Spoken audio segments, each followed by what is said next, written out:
Alrighty, hello there. I'm Miss O, and I'm going to go over the heart anatomy on the models. There is no one left over in class anymore, so I'm going to go ahead and take off my mask if that's okay, because I've been having a hard time breathing with this one today. It's a new mask, so bear with me. I'm going to go ahead and walk through what is on your anatomy study guide for chapter 20 on this model, and then we will also have additional videos. So for this one. So first, every time you take a heart model, you want to make sure that you know what's anterior, what's posterior, what's left, what's right. And the best way to do that is to always orient yourself with it in front of you.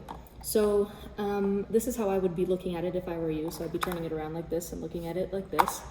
But I'm going to go ahead and mirror it. So you always want to make sure that it's held in front and that the apex is pointing down and to the left in your chest, and the base of the heart is up and to the right. The coronary arteries branches will be going straight up and down to help you orient yourself. Oh, sorry. The pulmonary trunk artery will be going straight up and down to orient yourself. So I'm just going to go over the first list that we have here for the anatomy study guide, starting with the heart. The first thing that's identified is the cardiac muscle cells, which we won't be able to see on this model because those are too small. We also see intercalated discs. That's going to be a really important structure to notice on the slides, on the histology slides. We have the apex of the heart and the base of the heart. The base of the heart is where the major vessels will be coming off of, or out of. We have the pericardial cavity, which is going to be the space in which the pericardium and the heart sit. We also have those different layers of the pericardium, which are going to be in your lecture notes, so review those, but those are not going to be part of this model.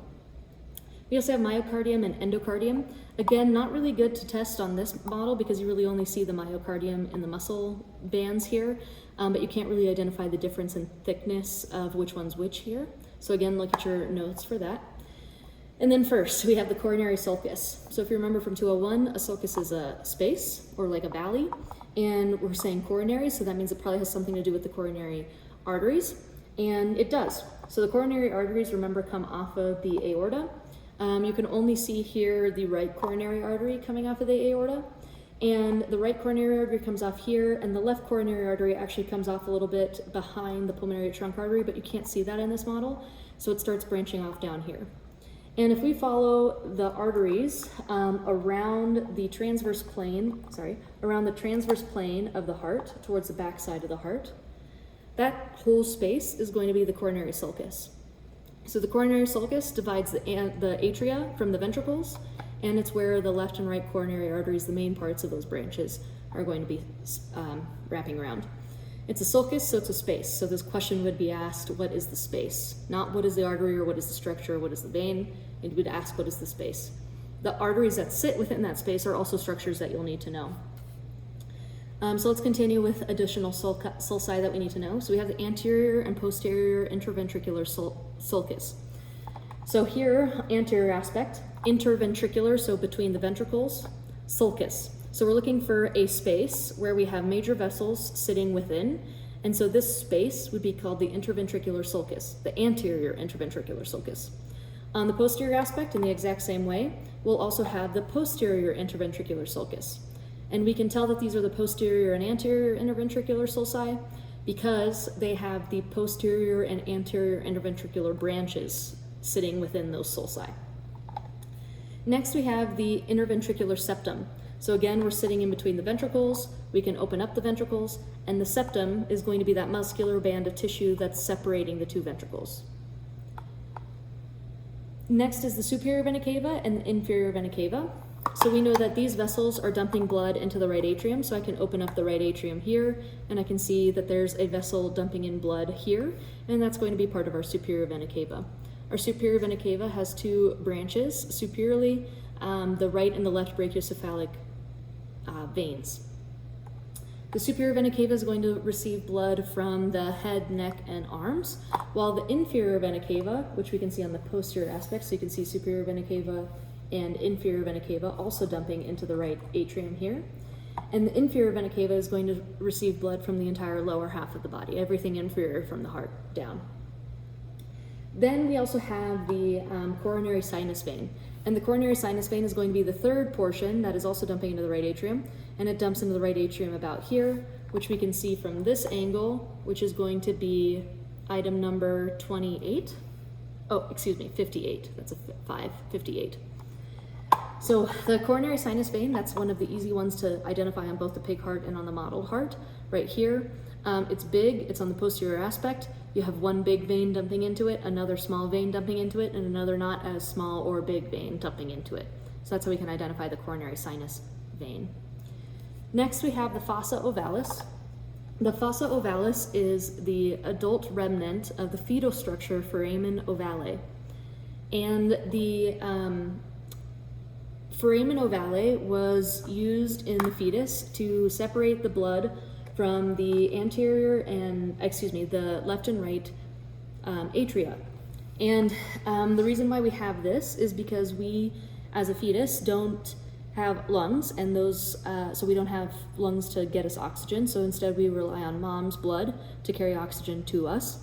And instead of even using the left side of the heart to pump to the systemic circuit filled with oxygenated blood, there's really no point, so we just bypass it entirely. The right side of the heart, we bypass it entirely by the foramen ovale.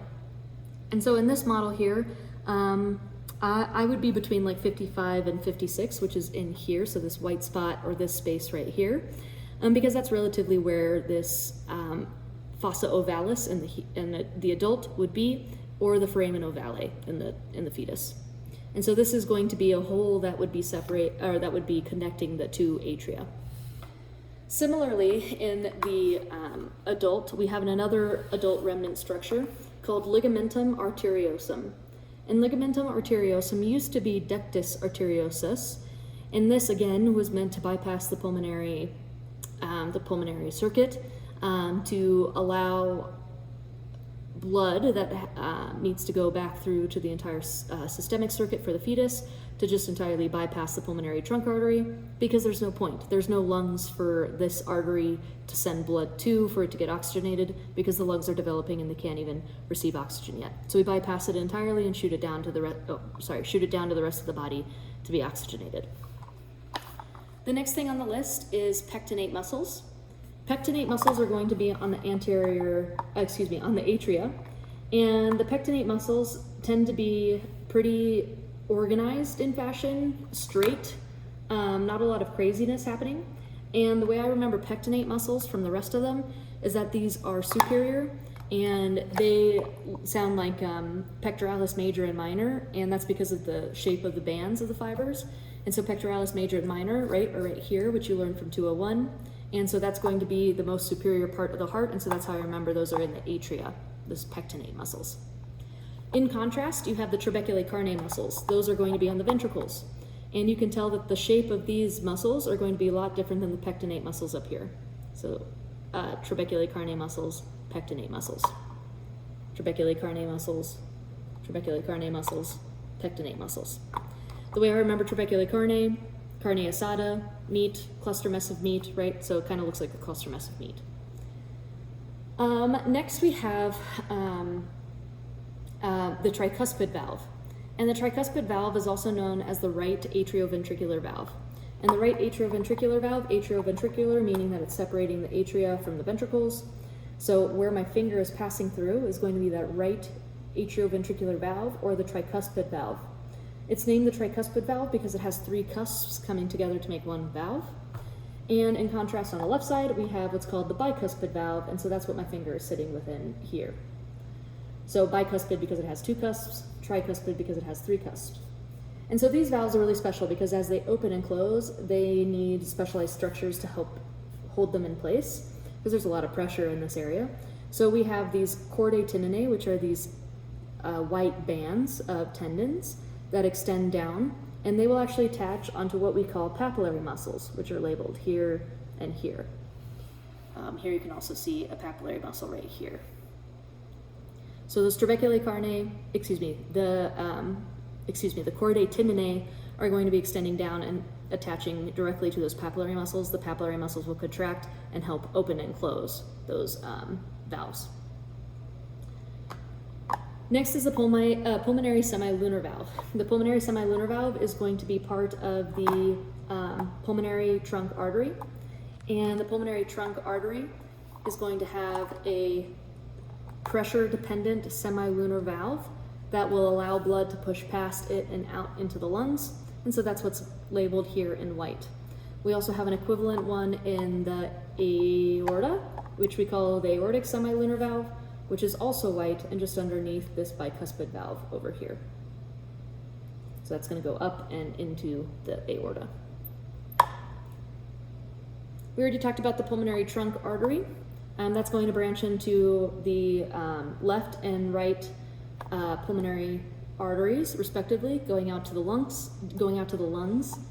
And then after they get oxygen from the lungs, then they come back into the left atrium via 4 pulmonary veins. So these pulmonary veins, they're paired on both sides, and those are going to dump into our left atrium.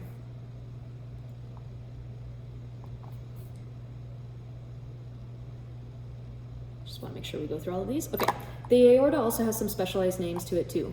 So we have the ascending aorta, then it turns into the aortic arch, then it turns into the descending aorta. And what's really important to understand is that we need to, remember to put artery at the end of every term. So ascending aorta artery, aortic arch artery, descending aorta artery. The descending aorta artery will descend down into the thorax and change names at the level of, it will go into the thorax, down into the abdomen, and it'll change names along the way after the pelvis.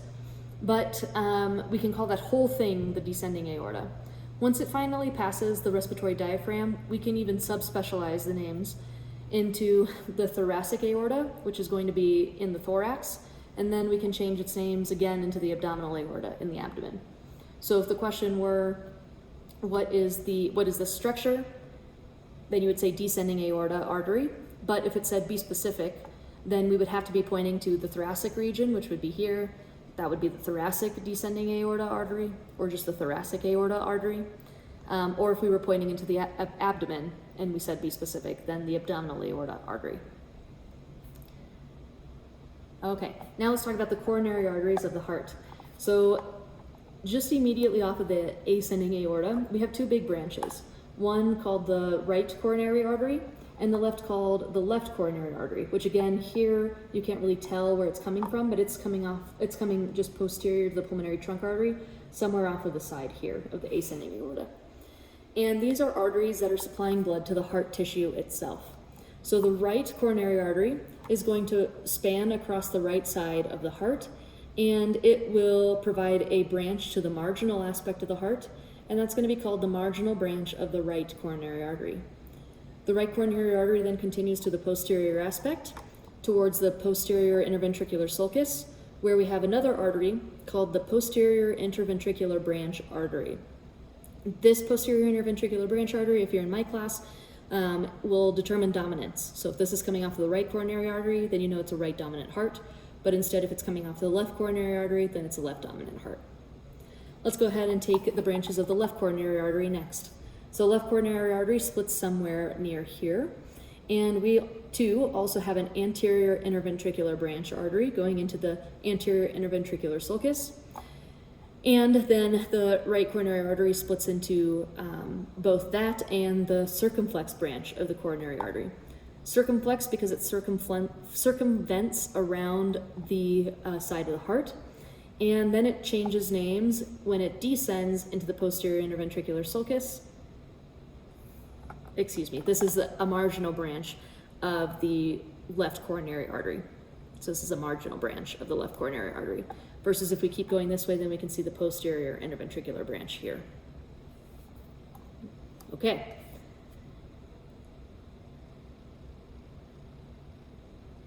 Now let's talk about some venous drainage back into the coronary sinus and thus into the right atrium. So these vessels all will dump into the posterior aspect into the coronary sinus vein. So I always like to start here. So we have blood dumping into this space from 3 major veins. One being the great cardiac vein, another being the small cardiac vein, and the third being the middle cardiac vein. Luckily, they're named for their shape and their size. So the great cardiac vein is going to be the bigger one, dumping into the coronary sinus vein. And then small cardiac vein is going to be the smaller one, dumping into the coronary sinus vein. If I follow the great cardiac vein all the way to the front, it looks like that's coming off of the left side of the heart. So that's the left side of the heart. So great cardiac vein on the left side, small cardiac vein on the right side. And since we have great and small and middle, we can look for something in the middle, and that's going to be, again, in the posterior interventricular sulcus, and this will be middle cardiac vein. And so all of that will dump into the coronary sinus vein. We have some smaller assisting veins and arteries, as you can tell, like here that we haven't labeled. So just follow where they're actually going to or coming from, and then that will generally tell you what they are supplying or receiving blood from. So like here, we could say that these are some atrial arterial branches. Maybe here we have some ventricle arterial branches or veins, etc., etc. Okay. Next we have auricles. Auricles are named Auricles, as in auditory, like to hear, because they're shaped like ears, supposedly. So we have one auricle here that sits on top of the right atrium and another auricle here that sits on top of the left atrium. These are really easy to see on the pig hearts, so be sure that you're familiar with these locations. Then we also have the conducting pathways of the heart, which are seen on this model pretty nicely. So we always start with our SA node, and then we travel to our AV node. So here our SA node is here, just at the hinge of this atrial flap. The SA node then travels into the AV node, which is right here, circled in black. The AV node then travels towards the middle of the heart via an atrioventricular branch, which we can't see in this model. And then we go into the interventricular branches, which are on both sides, which you can see here, with my finger here, and with my finger here. Then those will travel down the septum of the heart and around the ventricles, which you can see here in white, and those we call the Purkinje fibers. Okay, the rest on this list say identify waves on the EKG, which we can't do on this model, and then some histology, which you should definitely take a look at from your lecture notes. Thanks so much.